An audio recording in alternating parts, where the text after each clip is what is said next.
आज की कहानी है एक मेहनती किसान की। लेकिन कहानी सुनने से पहले चैनल को सब्सक्राइब करें और बेल आइकन को टच करने तक ही आने वाली वीडियोस आप तक पहुंची। किसान की जिद्दोजहद।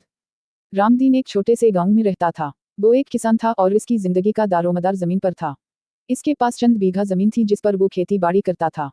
रामदीन के लिए जमीन ही सब कुछ थी। यही जमीन इसकी रोजी रोटी का जरिया थी और उसी जमीन पर इसका मुस्तकबिल मुनहसर था।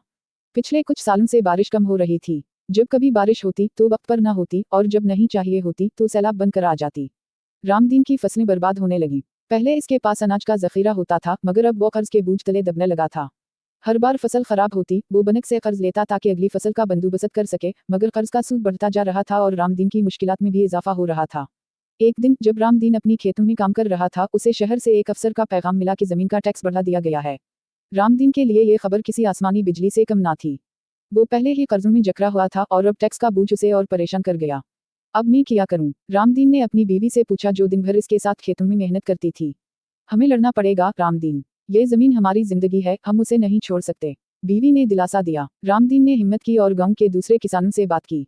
सबकी हालत रामदीन जैसी ही थी। सब पर कर्जों का बोझ था, फसलें खराब हो रही थीं और हुकूमत की तरफ से कोई मदद नहीं मिल रही थी।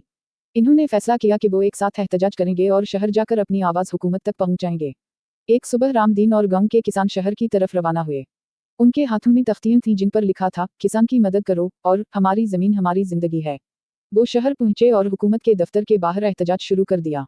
किसानों की आवाज बुलंद होती गई और कुछ दिनों बाद हुकूमत को उनकी बात सुननी पड़ी।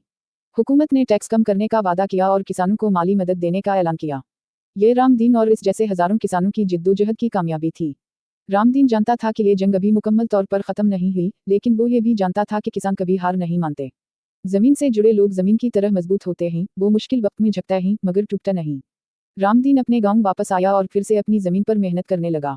अब उसके दिल में एक उम्मीद थी कि अगर किसान मिलकर जिद्दोजहद करें तो कोई भी मुश्किल उनका रास्ता नहीं रोक सकती।